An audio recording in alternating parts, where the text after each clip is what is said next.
greenhouse needs a good old tidy up, so that's what I'm doing today. If I don't trash it with a brush and stuff first.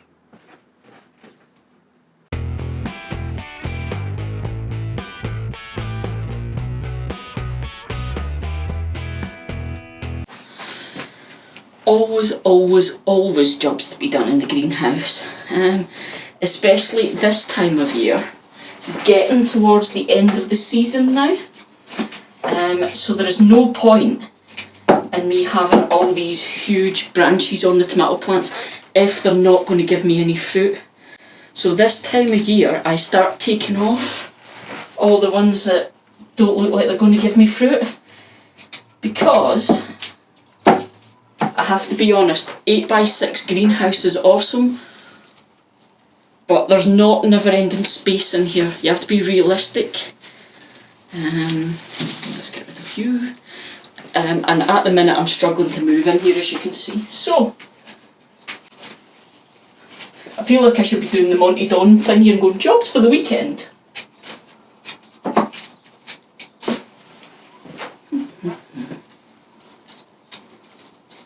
Tends to be the bush ones.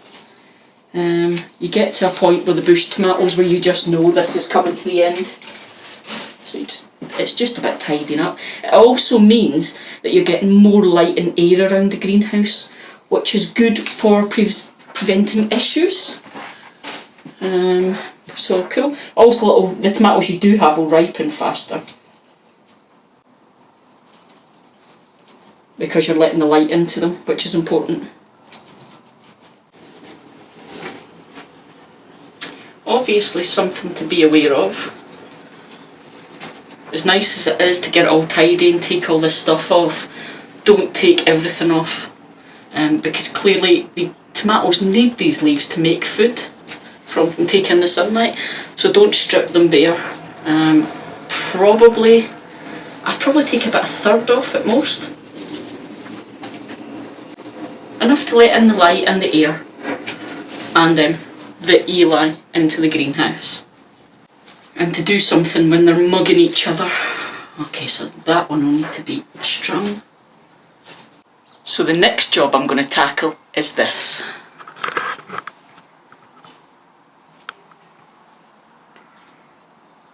The quad grow just gets so unruly. It's just the herbs grow mad and I have to keep chopping them back. So that's next. It's just starting to get hot now. It's just coming up to lunchtime, so it's getting proper hot in here. Jobs are done, so that I feel better about that.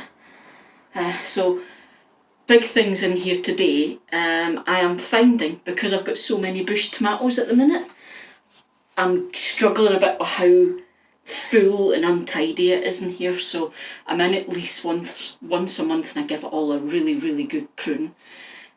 So that's what I'm doing just now. I'm going round just tidying off any branches that aren't going to give me fruit basically, and I don't need them, and excess leaves and things. So that's what I'm doing just now. But I thought this was a brilliant time to show you this. Watch, I'm going to fall off this stool now, watch this. So, I spoke in my monthly waffle stroke vlog. I think I'm going to start calling it vlog, right? Okay, in the last episode of the vlog, I mentioned this. I spoke about my tomatoes and how my San Marzano are getting blossom end rot, and it's the first time I've ever had this. And I thought it's an awesome chance to show you what it actually is. So you've got your nice healthy tomato, all lovely. Doesn't matter whether it's ripe or not. Blossom end rot affects ripe tomatoes and unripe tomatoes. And what it looks like is a little black spot appears at the end and starts to sink. Okay, I can't see, so I don't know if that's in focus or not. So if I come back here, is it in focus now?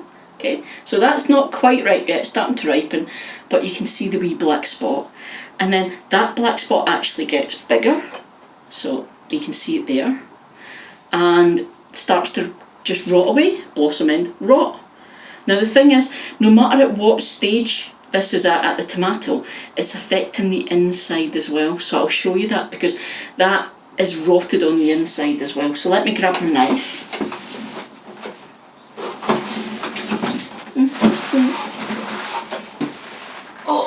I've mentioned this before with you guys, that this greenhouse looks really big on camera because it's got a wide angled lens, but in reality you can see it's not very big at all. Yeah, okay, so the knife's probably overkill. This is my fabulous Hori Hori gardening knife. I love this guy. Oh. So, Blossom End Drop I was talking about, watch this. And don't cut your hand, Eli, because this knife is super sharp. So you can see there, that rot goes inside as well, and actually there's like icky, mouldy yuck inside the tomato. So that is what Blossom End Rot is. Now, like I say, I've never had this before, so this is a whole new adventure we're going on. Right, here's the thing, and apologies for the slightly croaky voice and sort of insignificant sniffles here and there, fighting off Fresher's flu.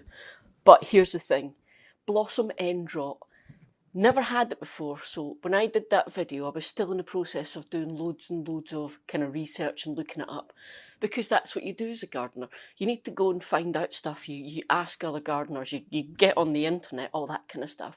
So here we go. What I found out was, it's about your water, okay? Basically, your watering's not been consistent. The plant's been left without water, and that's what's caused these problems. Because it's been left without water, it's been a calcium deficiency getting to the very ends, the furthest away point from the roots, which is where the fruit grows. But I thought if that was just that one planter, it would affect, it would affect all the plants in that one planter if it was just the planter was going dry. But then it's affecting both planters, but only one plant in each planter. So it was blowing my head trying to work this out. And I don't know what caused it, but suddenly it dawned on me. It is the last plant in each planter. They coincidentally are both San Marzanos, so that may have nothing to do with it. It's just, could be coincidentally, it's the last plant in each planter. And my greenhouse sits on the very slightest of a slope. And I didn't realise this until I was going in, and like I say, all this work with the new greenhouse and working out heat and how the water's evaporating and the watering and stuff. And I realised, I'm checking and thinking, there's still water there, it's okay. But when I nudged it the other day, I noticed that that water kind of went away to the back and disappeared and came back again, a wave. And I thought, the slope. So I think what's happened is the water at the very back of the planter is uphill. So it's emptying first because it's running this way, and up here has been dry for longer. And that's why the two plants at the furthest end have been hit with this and the ones at the front haven't. So I think that's it. So I've been keeping an eye on it. I've been making sure I never let the water get low. It's like it's kept properly topped up all the time. And so far so good. Look.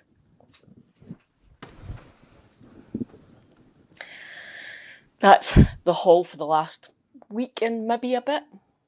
Awesome. So, fingers crossed, I think I've got this. Keeping really on top of the watering. I've realised that it's the two plants, not because of the species of the plants, but because of where they sit, and they're the ones that run out of water first. So, Blossom End Rot, I think we can go, solved it, job's a good one. Blossom End Rot and tidying up your greenhouse. I hope this was a useful vlog. See what I did there? Right guys, off you go. There's jobs to be done this weekend. Go and get your gardening done. See ya!